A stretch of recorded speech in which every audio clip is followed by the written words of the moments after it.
रामपुर नाम एक गांव था। वहाँ किशन अपनी पत्नी मीरा और बूढ़ी माँ के साथ रहता था। किशन की शादी को हुए 7 साल हो गए थे, पर मीरा की गोद अभी भी सूनी थी।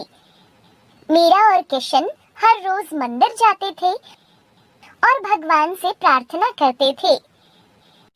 जय माता दी, हे माँ, इस नवरात्र हमारी भी झोली भर दो। हे माता रानी, हमें भी बच्चे का सुख दे दो। बच्चा न होने की वजह से किशन की माँ मीरा को हर रोज ताने मारती थी।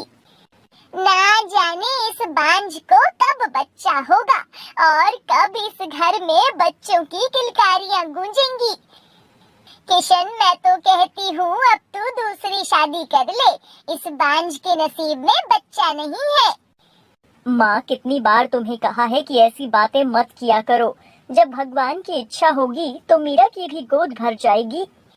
किशन की माँ मीरा को लेकर हर वो बाबा और पंडित के पास जाती थी जहाँ भी लोग उसे बताते थे, पंडित जी, मेरी बहू की कोई संतान नहीं है, कोई उपाय बताइए जिससे इसकी गोद भी भर जाए। अरे माई, तुम्हारी बहू पर तो किसी काली शक्ति का साया है। किशन की माँ ये बात सुनकर डर जाती है। पंडित जी, कोई उपाय बताओ जिससे इसके सर से वो काली शक्ति दूर हो जाए। तुम चिंता मत करो, ये लो पानी, इसको दिन ढलने के बाद हर रोज अपने पूरे घर में छिड़कना। जय हो बाबा की। और वो दोनों वहाँ से चले जाते हैं। घर पहुँचकर किशन की माँ मीरा से कहती है, जैसा पंडित जी ने बताया है ठीक वैसा ही करना। ठीक है माँ जी। बहुत दिन बीत जाते हैं लेकिन अभी भी मीरा की गोद खाली थी और अभी भी किशन की माँ के ताने कम नहीं हुए थे। ना जाने इस बांझ को कब बच्चा होगा और कब इस घर में बच्चों की किलकारियाँ गूंजेंगी। ना जाने इस बांझ को कब बच्चा होगा, ना जाने इस बांझ को कब बच्चा होगा। हे माँ, कब तक मुझे ये ताने सुनने पड़ेंगे, मेरी मदद करो माँ। एक दिन मीरा अपने घर के पास कुछ बच्चों को खेलते हुए देखती है और बच्चों को देखकर मीरा उनके पास चली जाती है और उन्हें खेलते हुए देखती है। आंटी, आप हमारे साथ खेलो ना।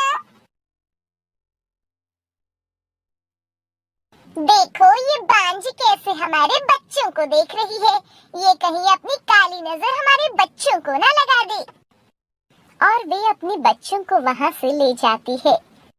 तुम्हें कितनी बार समझाया है इस औरत से दूर रहा करो, अपने तो बच्चे नहीं है, दूसरे के बच्चों को नजर लगाती रहती है।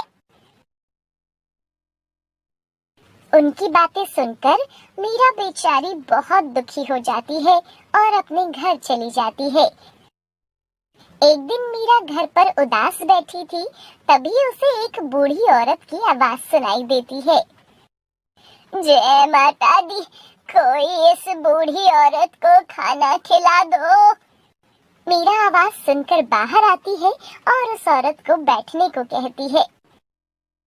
बहुत भूख लगी है बेटा, कुछ खाना मिलेगा, माता तुम्हारी हर मुराद पूरी करेगी। मीरा उस औरत को खाना खिला देती है। माता जी, भगवान का दिया तो सब कुछ है, बस एक औलाद की ही कमी है। बेटी, दिल छोटा मत कर, माता रानी तेरी झोली जरूर भरेगी। तो इस नवरात्रे पूरी विधि से नवरात्रों के व्रत रखना और हर रोज जोत जलाना। देखना, ऐसा करने से माता रानी तुझे कभी निराश नहीं करेगी। शाम को जब किशन घर आता है तब मीरा किशन को सब कुछ बताती है। सच मीरा, क्या पता इस बार माता रानी हमारी ये मुराद पूरी कर दे। किशन और मीरा पूरे मन और विधि से नवरात्रों के व्रत करते हैं और हर रोज जोत जलाते हैं। कुछ ही दिनों में मीरा सबको खुशखबरी देती है कि वो माँ बनने वाली है। मीरा की बात सुनकर किशन और उसकी माँ बहुत खुश होते हैं। मीरा एक प्यारी सी बच्ची को जन्म देती है जिसका नाम लक्ष्मी रखते हैं। वो माता रानी का शुक्रिया करते हैं।